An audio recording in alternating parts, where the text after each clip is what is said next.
We are going to discuss charitable gifting, but looking at it different than most people do, and that is charitable gifting that's good for donors. I use this when I have a donor who comes in really not interested in being charitable, or comes up with 10 different reasons why they don't want to give something to charity. And I say, you can make it so it can be advantageous for you. Just because it's going to charity doesn't mean you are at a disadvantage. So our objectives are, first of all, describe those charitable gifts that are very advantageous to the donor, discuss the major advantage of transferring intellectual property to a charity, describe the real estate is good to donate and why, and understand the immediate tax advantages of a charitable remainder trust. We're going to start with charitable remainder trust because I think most of you are more familiar with that than the others. It's actually designed to be an income tax planning device. That's how Congress had it. And the charities worked with Congress at the time. And when I was involved with the predecessor of this, back in the 1960s, they made it very broad and very easy. And in fact, many times people would get a tax deduction for giving the stocks to the charity today for the entire value of the stocks, but were allowed to keep the dividends for the remainder of their life. And that was obviously very attractive to people because they didn't lose anything if their main goal was to get the income, and they also got a tax advantage right now. Well, the government restricted that in the late 70s to where it had to be a unit trust or an annuity trust, which is still very advantageous.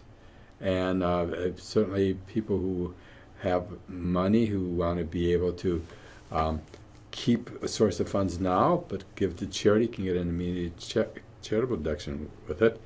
And the big advantage is that it avoids the stepped-up capital gain taxation. You obtain stepped-up basis for the assets going into the trust.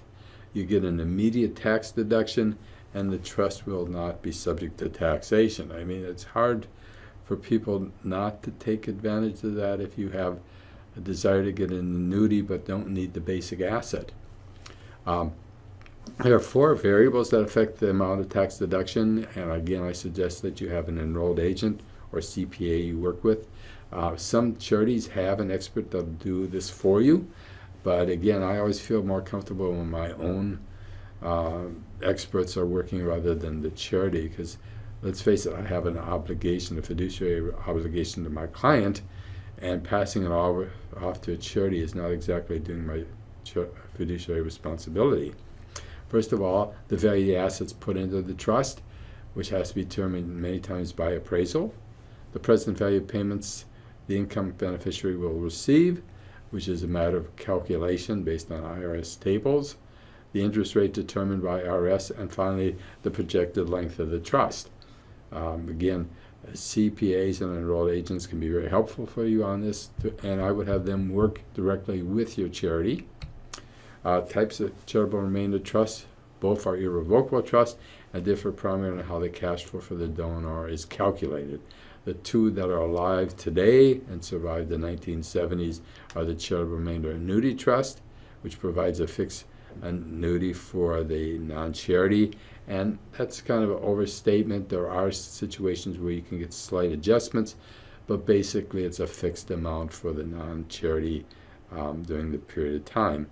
The second one is the charitable remainder unit trust, provides a percentage of the assets for the non-charity. Much more complicated and administrative because you have to revalue it each year, and that many times requires a new appraisal each year on the assets. So I try to remind people to be very careful of the assets you put into it because you want to minimize the appraisals. Stocks and bonds on the exchanges are excellent, but putting in assets such as rental property or shares of a small business can be very administratively expensive. And let's face it, that kind of turns people off. But they can be advantage again because you get this big deduction up front.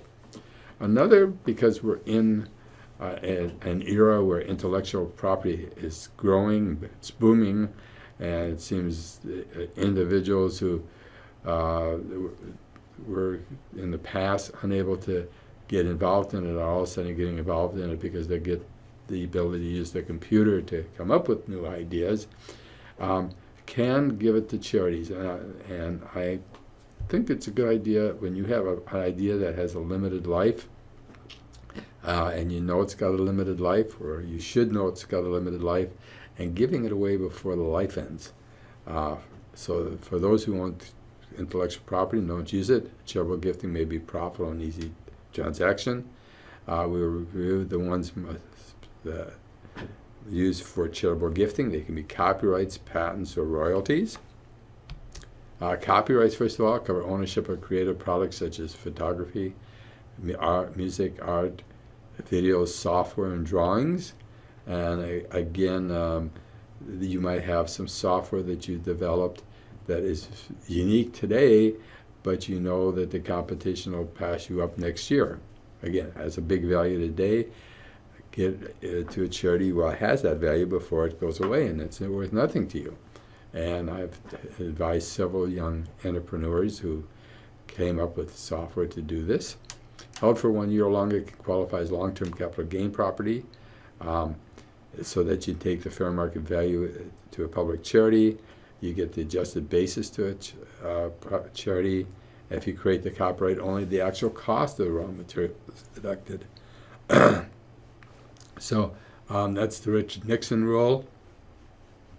So again, these are usually ones you've acquired or bought or invested in that you make the best use for you.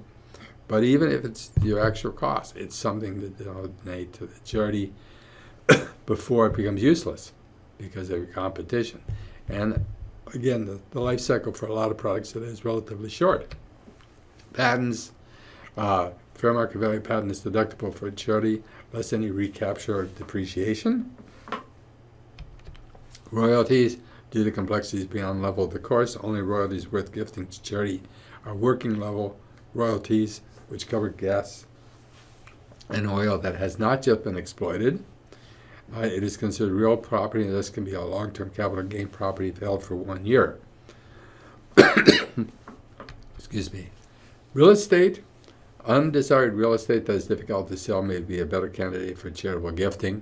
For example, in the 1960s, they were talking about moving the LA airport to Palmdale, California, and a small area next to Palmdale, California was called California City. And like a lot of speculators, land was relatively cheap, and we thought when the airline industry and airport would move up there, we would make all this money because people would develop it into little cities there. Well, California City is still a desert and hasn't moved at all.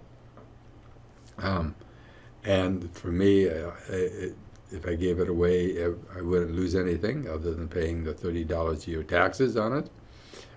It really hasn't done anything. But there's still a potential that eventually LAX will be forced to move from an area that's in a very congested area where an accident could be very fatal, and next to the ocean, which is very difficult for landings and takeoffs, and the fog to an area that makes a lot more sense, which is Palmdale, which is already developed for an airport.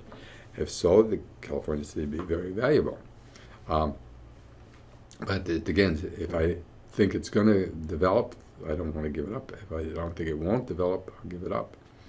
I can also, if there's oil rights, sell the gift the real estate without the oil rights and make the adjustments in the amount. And we have a choice, actually, because it's real estate, if using the cost basis, 50%, or fair market value of 30%. But it's subject to depreciation recapture, which means, again, you're going to need a CPA or enrolled agent to help you. And remember, gifts of real estate to charity are filled with opportunities but fraught with complexity.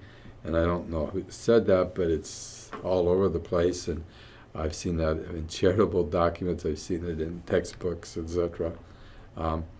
There is a lot of complexity involved in it. Again, you need an expert, which is, again, a CPA or enrolled agent, working with the charities who are interested in getting the assets from you.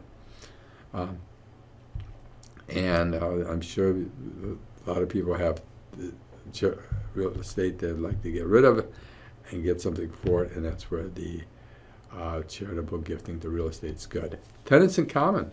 Gifts the partial interest owned to charity and is treated as long-term capital gain property if held 1 year. And many times easier to gift to charity than to find a buyer for your share. And I'm thinking of, this could be a condo, it could be a home, say at Lake Arrowhead here in California, where you bought with 5 other people and you can't get along with the other people, and you kind of, what do I do? I can't sell it because nobody wants to deal with those 4. Well, you give it to charity, and you get a much better deal off of it. I didn't do it myself, but I had a friend of mine who basically, when he got out of college, he and 3 of his fraternity brothers from SC bought some land at Big Bear.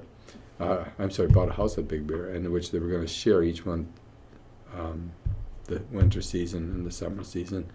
And one of them couldn't stand the other 3 who were very sloppy, and he couldn't sell it because when you looked at the place, it reflected having fraternity parties there. So he did give it to charity. He got a very nice charitable deduction because by the time this had happened where he was going to sell it, he had like a $500,000 increase in the fair market value of the property, if he didn't have to put up with those 3 idiots he dealt with. So that would be another example of this. Private businesses, again, it covers limited partnerships, closely held C Corps, S Corps, limited liability companies, in other words, companies that are not on exchange. If held a year, can be deducted for fair market value to public charity and lower of adjusted basis or fair market to a private charity.